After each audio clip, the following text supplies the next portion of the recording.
اب یہ جو حدیث ہے نا یہ بڑے لوگوں کو پریشان کرتی ہے کہ جی دوسری طرف بخاری مسلم میں ہے کہ نبی علیہ السلام فرماتے ہیں کہ میں نے ایک خواب دیکھا جس میں مجھے ایک بڑا خوبصورت شخص دکھایا گیا جس کے لمبے بال تھے یعنی زلفیں تھیں اور اس سے پانی کے قطرے ٹپک رہے تھے اور وہ دو شخص کے سہارے ان کے کندھے پہ ہاتھ رکھا ہوا طواف کعبہ کر رہا تھا. تو مجھے پوچھنے پہ فرشتوں نے بتایا کہ یہ مسیح ہیں عیسیٰ ابن مریم اور یہ حضور کو خواب دکھایا جا رہا تھا. تو ظاہر ہے کہ خواب تو وحی الہی ہے. سورہ الصافات میں حضرت ابراہیم علیہ السلام کو جو اللہ نے خواب دکھایا تھا وہ وحی الہی تھا, اس لیے تو انہوں نے اتنی بڑی ایکٹیویٹی پرفارم کرنے کے لیے تیار ہو گئے بیٹے کو ذبح کرنے کے لیے. اور بخاری مسلم دونوں میں حدیث ہے کہ خواب نبوت کا 46واں حصہ ہے, یعنی نبیوں کی وحی کا ذریعہ جو ہے, نبیوں کے خواب تو سچے ہوتے ہیں. اور پھر نبی صلی اللہ علیہ وآلہ وسلم فرماتے ہیں تھوڑی دیر بعد میں نے دیکھا کہ ایک شخص طواف کعبہ کر رہا ہے جس کی دائیں آنکھ ختم ہے اور اس کی جو بائیں یعنی وہ کان ہے اور بائیں آنکھ جو ہے انگور کے یعنی دانے کی طرح ابری ہوئی ہے اور بڑا بد شکل گنگریالے بالوں والا, وہ بھی دو افراد کے اوپر یوں ٹیک لگا کے نا اسی سٹائل میں وہ بھی طواف کعبہ کر رہا ہے. تو میں نے پوچھا یہ کون ہے, تو مجھے بتایا گیا یہ مسیح دجال ہے. وہ اوریجنل مسیح یعنی کرائسٹ اور یہ ہے اینٹی کرائسٹ. وہ اکثر لوگ کہتے ہیں جی دجال کو مسیح کیوں کہا جاتا ہے, مسیح تو حضرت عیسیٰ ہے.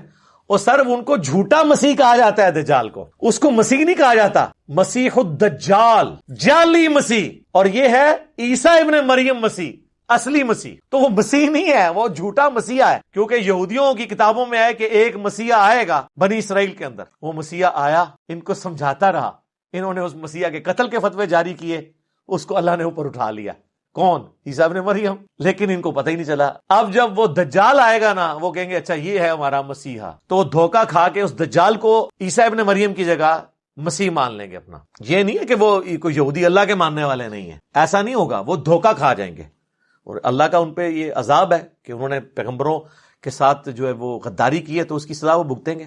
صحیح بخاری مسلم میں حدیث ہے کہ حضرت آدم سے لے کے قیامت تک دجال سے بڑا کوئی فتنہ نہیں آیا, اور کوئی نبی ایسا نہیں جو اپنی امت کو دجال کے فتنے سے آگاہ نہ کر کے.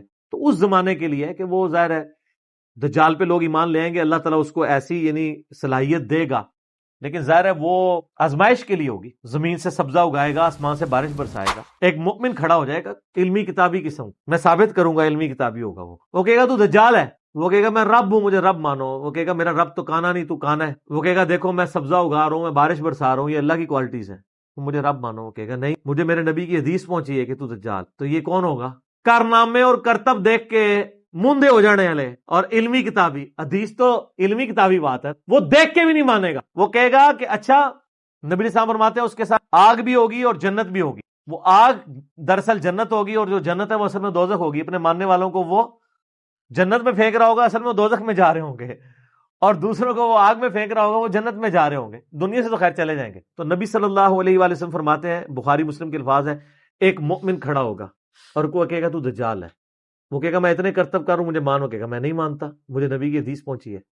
تو وہ بھرے مجمع میں اس کو قتل کر کے اس کے سر پہ آرا چلا کے اس کے جسم کے 2 ٹکڑے کر دے گا, ایک ٹکڑا اس طرف اور ایک اس طرف, اور پھر اس کے درمیان چلے گا, یہ انشور کرنے کے لیے کہ واقعی میں نے 2 ٹکڑے کیے ہیں, نظر کا دھوکہ نہیں ہے. تو سر پھر سارے بزرگوں کو ماننے والے تو کہیں گے سر تو ہٹ جاتے پھر کوئی نہیں, آج تے شیخ افضل قادر جیلانی ہی تو سی ہو. حالانکہ وہ بھی جھوٹ ہے, انہوں نے بھی کہا مردہ زندہ کیتا ہے.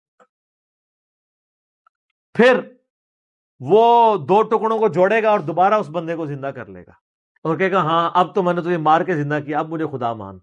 وہ کہے گا نہیں تو دجال ہے, تیری اس بات نے میرے ایمان میں اضافہ کیا ہے, کیونکہ میں نے نبی علیہ السلام سے سنا تھا, میرے تک یہ بات پہنچی تھی, علمی کتابی بات, یہ کتابی بات, بابیں نہیں کتابیں, کہ وہ ایک مومن کو قتل کر کے زندہ کر لے گا.